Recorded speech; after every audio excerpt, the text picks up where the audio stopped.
Hi everybody, Adam here. Welcome back to our Lego room.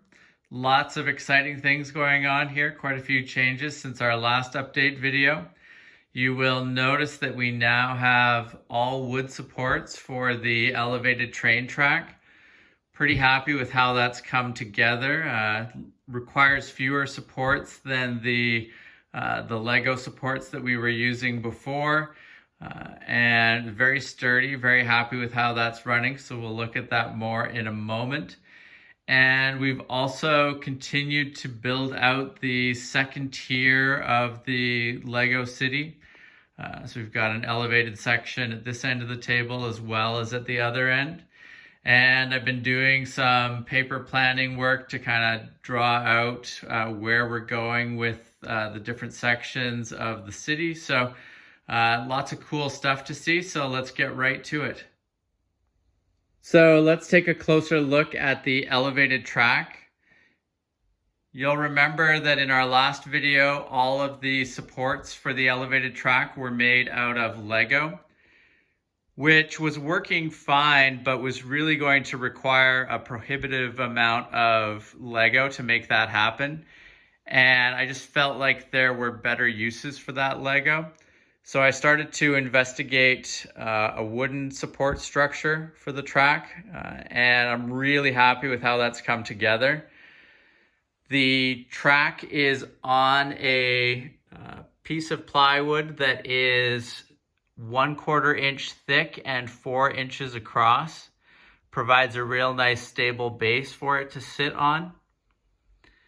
And then underneath that plywood sheet, we've got boards which are 3/4 of an inch thick and 4 inches across.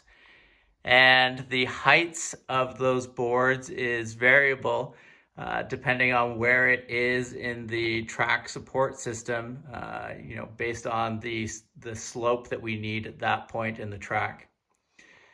And the two key values that we're trying to hit in terms of elevation, at this end here, which is the halfway point, we've got a clearance of 7.5 inches between the main table and the second tier. And then at the end point, we are hitting a 9-inch clearance. So it's quite an elevation change that the trains need to make over the course of this track. But I'm really happy with how smooth the ride is for the train and how well it's able to make that transition. So let's take a closer look at the train moving along this track. Now, the first thing you'll notice here is that from the last track setup we had, we actually changed the way this switch and curve onto the elevated track work. Previously, we had the trains going right to left, and so the track had to loop around before it came back onto this elevated track path. Instead of doing that, we've now switched to a left to right train movement. So the switch and the curve to get the train onto the elevated track is, it's much less sharp. There's less curves for it to go around, and there's no elevation change on the curve. So it just helps with the smoothness and the ease with which the train is able to start the elevation change. So starting the train up here.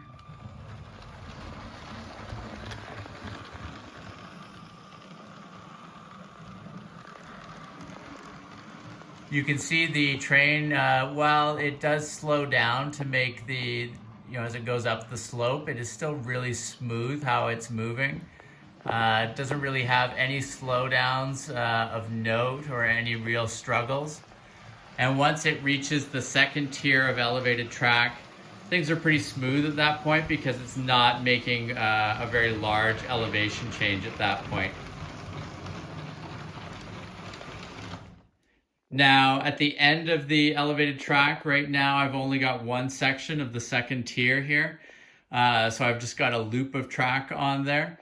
The second tier will be expanding out over the next day or two, at which point we'll be able to have the full loop on the second tier. So this track right now is just a placeholder here till we get that second tier fully up and running. But it allows, for testing purposes, it allows the train to go from top to bottom and making sure that everything's running smoothly. In addition to the train being able to transition smoothly from the main table to the second tier, we also want to make sure that the train can go back down from the second tier to the main level without any issues. And, that's another consideration with the slope of the track and making sure that the train doesn't derail or, go excessively fast as it's making that transition. And pretty happy with how this has worked out. As I've mentioned, the first portion of the elevated track here at the top, the slope is pretty minimal, so really smooth ride there. It will pick up a little bit of speed coming down this last portion to the main table, but still overall a really smooth ride, and quite happy with how that's working in general. So I think we've managed to achieve a really nice slope across these two sets of track here, while still maintaining the proper clearance at these points where it crosses over track underneath, so that we can have decently sized trains moving on the main line while there are trains going over top, which I think should be pretty cool. And was, that's kind of one of those moments that I really wanted to make sure that we could achieve with this layout, is that multi-tiered effect where you can see trains running over top of each other at various points throughout the layout. So pretty happy with that, and looking forward to getting more trains running on the layout to see that in full effect. So overall, really excited about how the train track is working, both on the main level and with the elevated track now that's taking things up to the second tier. Let's take a look at how the trains are moving around those tracks and see everything in action.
We are also continuing to build out our modular portion of the city.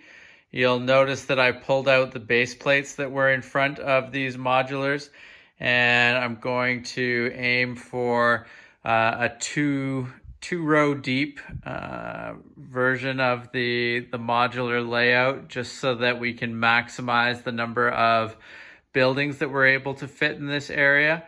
And we'll look at doing some base plates for parks and other things around this, but I really wanted to make sure that we could maximize the number of modulars and other city-style buildings that we were able to incorporate into this section of our city.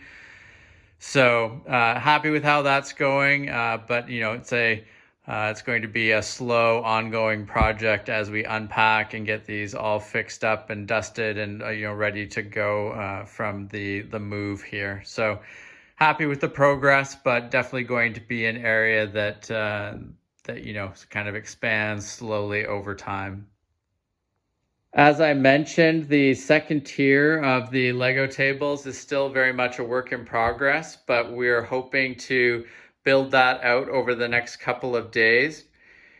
So I wanted to take a quick moment to kind of walk you through some of the paper planning and designs that we're using as a guide as we're building these out. So first off, a quick refresher on our table sizes. We have 5 tables which are 50 inches by 96 inches and 2 tables which are 50 inches by 48 inches. And the reason we went for 50 inches across on all of these tables is that a base plate is 10 inches by 10 inches. So that means that we can have 5 base plates across all of our tables. Keeps everything really even and makes it much easier for laying stuff out. So a nice time-saving, step that we did up front in the process, which should continue to pay dividends for us down the line. Next up, we've got the main table layout. I'm a really big fan of doing this sort of layout on graph paper. Makes it a lot easier to visualize stuff and to visualize the relationships between all the different components in your layout. I've set this one up so that each square equals 1 base plate, so 10 inches by 10 inches. And you'll notice that I've called out specific areas where base plates will be covered by the second tier of the layout. We've got the walkways labeled on here. And this section over here is going to be where the modulars and city roads are going to be.